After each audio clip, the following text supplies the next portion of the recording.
പുതിയ വീഡിയോയിലേക്ക് എല്ലാവർക്കും സ്വാഗതം. ഇന്ന് നമുക്ക് പഠിക്കാനുള്ളത് ഈ എന്ന അക്ഷരവുമായി ബന്ധപ്പെട്ട ചിഹ്നമാണ്. ഈ ചിഹ്നം ഏത് ചിഹ്നമാണ്? ഈ. ഇതെന്ത് ജീവിയാണ്? മയിൽ.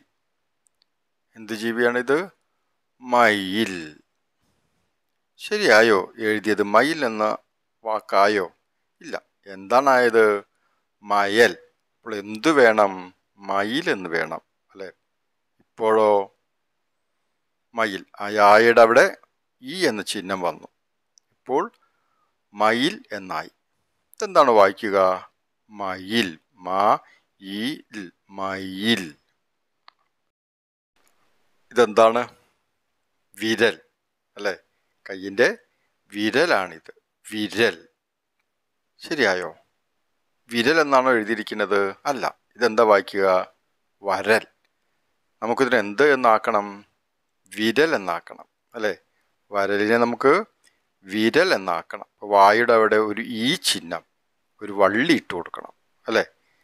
അപ്പോഴാണ് അതെന്താവുന്നത്? വിരൽ എന്നാവുന്നത്. വിരൽ. ഇങ്ങനെ വിരൽ എന്ന് എഴുതുക. വിരൽ. വിരൽ.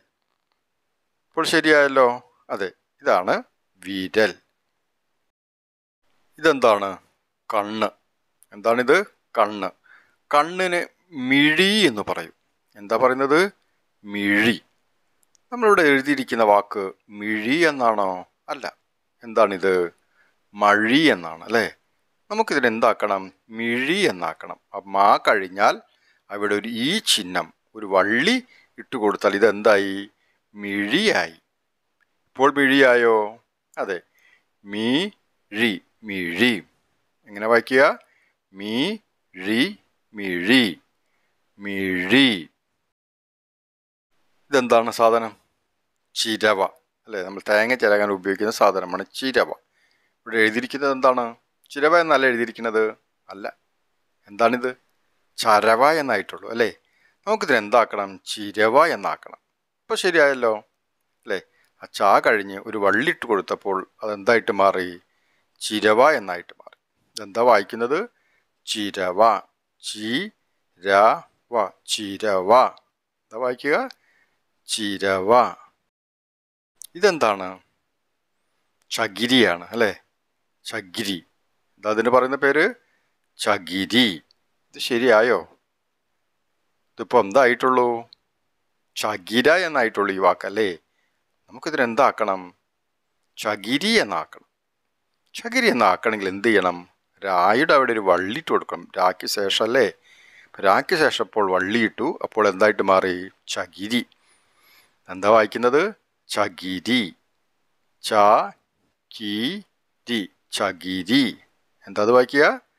ചകിരി. ഇപ്പോൾ നമ്മൾ പഠിച്ച വാക്കുകളാണിത്. മയിൽ.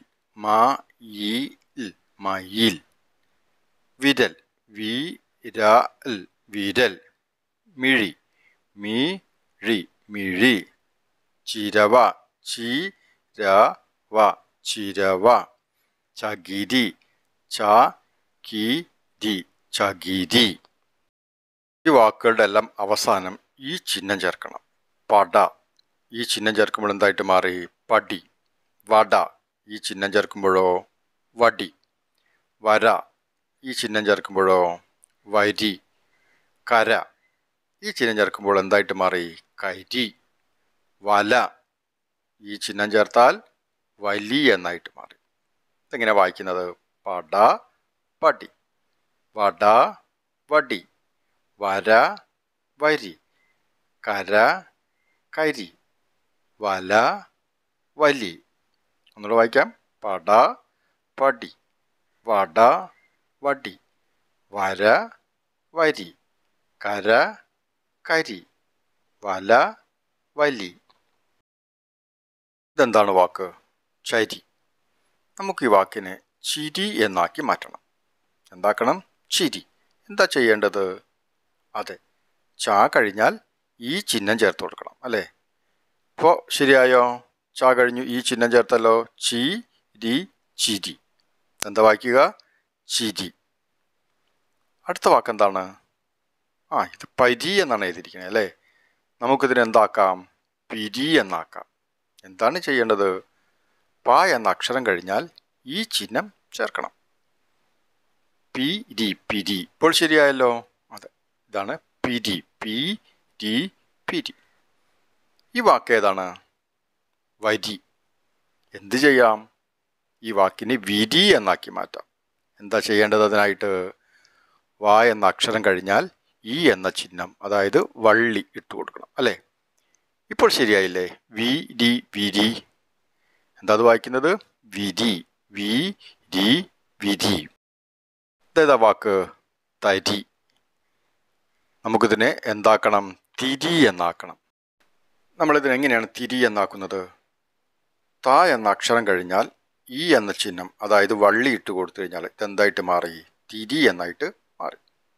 തി രി തിരി. ഇപ്പോൾ ശരിയായല്ലേ? തിരി. എന്താ ഇത് വായിക്കുന്നത്? തിരി. തി രി തിരി. ഇതെന്താണ് വാക്ക്? കല. കാല കല. നമുക്ക് ഈ വാക്കിനെ കലി എന്നാക്കണം. എന്താണ് ആക്കേണ്ടത്? കലി. എന്താ ചെയ്യുക?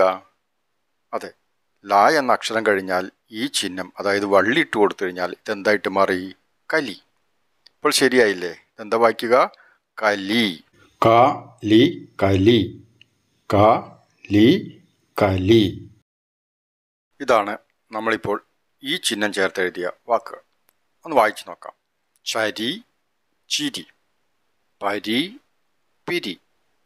വരി വിരി. തരി തിരി. കല കലി. വായിക്കാം. ചരി ചിരി. പരി പിരി. വരി വിരി. തരി തിരി. കല കലി.